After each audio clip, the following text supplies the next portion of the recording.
destroy his ego like this kapag ine-ignore ka. Yon.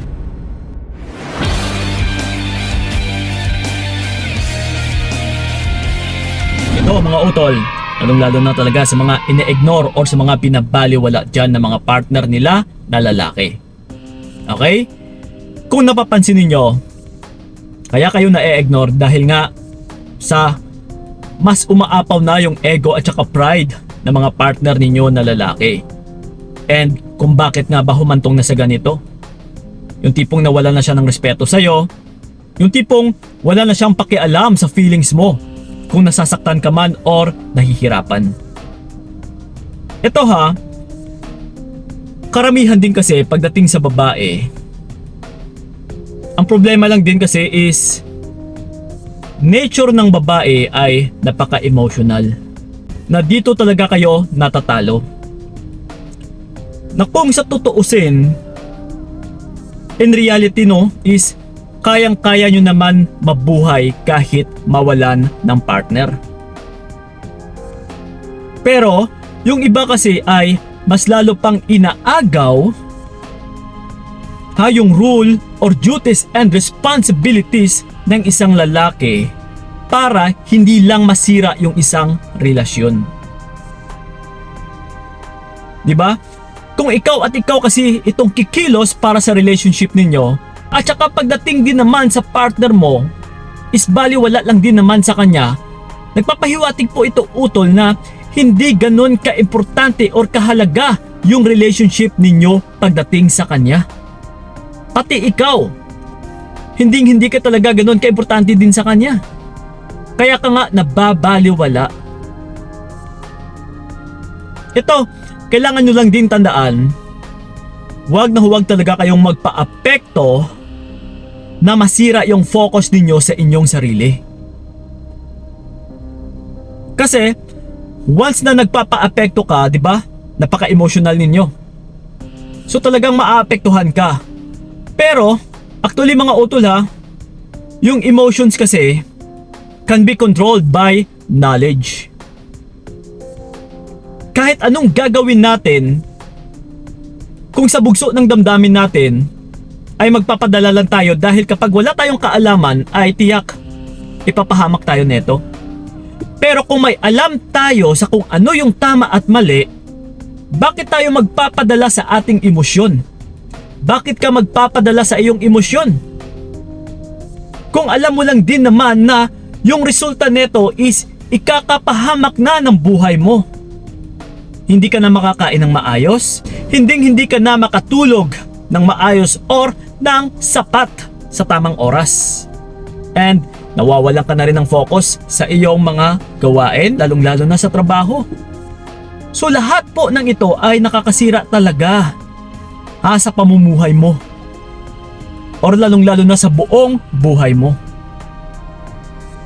Yes, kasi utol, yung isang relasyon ay nabubuo po kapag may nagmamahal. 'Di ba? So ngayon, yung pagmamahal na ito ay hindi talaga kailangan din pilitin. May freedom yung bawat isa. Kung ano yung gusto niya, free will niya ito. Kung pipiliin ka man niya o hindi. So that's why kailangan mo siyang hayaan na iparanas or iparamdam sa'yo yung pagmamahal niya rin sa'yo. So kung siya mismo hindi niya ito ipinapakita, hindi niya ito ipinaparamdam sa'yo, ay klarong-klaro po na hindi ka minamahal ng taong ito. So pareho na rin ito sa'yo. Di ba kapag mahal mo yung isang tao, ay ginagawa mo ang lahat-lahat para sa kanya, para hindi siya masaktan, para hindi masira yung relationship ninyo kasi mahalaga ito pagdating na sa'yo eh. So kusa mo ginagawa. Na yun din dapat ang kailangan niyang gagawin, kusa. Pero kapag hindi niya ito ginagawa utol ng kusa, ay huwag na huwag mo nang pilitin, huwag na huwag mo nang habulin. Kapag ina-ignore ka talaga utol, balik tayo doon sa sinabi ko kanina. Huwag na huwag kang umalis or magpapaapekto sa iyong focus sa iyong sarili. Kailangan utol kapag ine-ignore ka, huwag kang magpadala sa emosyon. Like I said kanina, kaya nating i-control yung ating emosyon sa pamamagitan ng may kaalaman ka.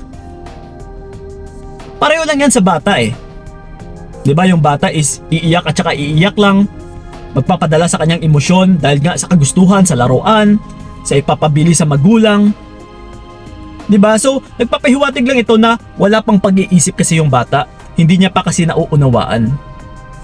So, ang pinupunto ko lang dito, kapag may ideas and knowledge ka, na kapag may alam ka is bakit mo iiyakan yung isang bagay?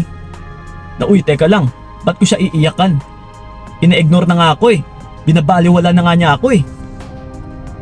Inaatrasan niya nga ako eh. So ibig sabihin, hindi niya ako gusto. Hindi siya interesado sa akin.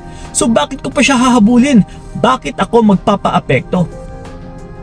Kung siya nga mismo hindi naaapektuhan. Yes. Alam mo kung bakit? Kasi siya nga mismo umatras eh. Wala siyang pakialam kahit masira yung relationship ninyo. So kailangan utol ay siya ito yung maaapektuhan na kung sa oras na siya man ay umatras or binabaliwala ka, mas lalo talaga siyang maaapektuhan kapag ikaw mismo ay hindi na naghahabol or nagpapakita din na hindi apektado. Mabibigyan siya ng curiosity. That's why pinapayo rin namin always na gawin yung no contact rule. Kasi yung isang pinapahiwatig natin dito ay yung hindi ka dapat magpakita ng apektado. Huwag kang panay post sa social media, huwag kang panay react sa kanya, huwag kang panay habol ng habol, huwag kang panay reach out. Napaka-importante po niyan utol, na huwag ka talagang magpa-apekto. Lalong lalo na yung focus mo para sa sarili mo. Huwag mong sirain yan. Kasi kapag sinira mo yan, para lang sa iisang lalaki ay yan din yung ikadudurog ng pamumuhay mo. Yan din ang ikasisira ng magiging future mo. Kung magpapaapekto ka, kung magpapadala ka sa iyong emosyon. Ha? Kapag may alam ka utol, tiyak maliligtas ka talaga. May kasabihan nga tayo, sabi ni Kuya Kim, ligtas ang may alam. Yes. Kasi kapag wala kang kaalam-alam, tiyak madadala ka sa iyong emosyon. Iiyak ka, hahabulin mo siya, magmamakaawa ka, magbibeg ka, di mas lalo mong pinapataas yung ego niya. So kabaliktaran lang yung gagawin mo. Instead na maghabol ka, ito tandaan mo lang, huwag ka talagang magpakita na ikaw ay apektado. Pikit mata ka lang utol, subukan mong gagawin. Tiyak maggugustuhan mo yung magiging resulta. Okay? So yun ang po mga utulasan na nakatulong yung video na ito. And then sa mga gusto ako makausap one-on-one, PM nyo ako sa aking FB page na Payong Kaibigan ni Kiko.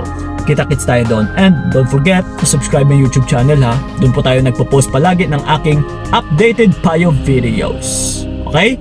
So yun po, maraming salamat. So ingat kayo. God bless and babush! Mas mabuti nang bitawan ka para wala nang pait. Hanggang dito na lamang kung nakayanan ko, nakawakan ang naranasan ko, bibitawan ko.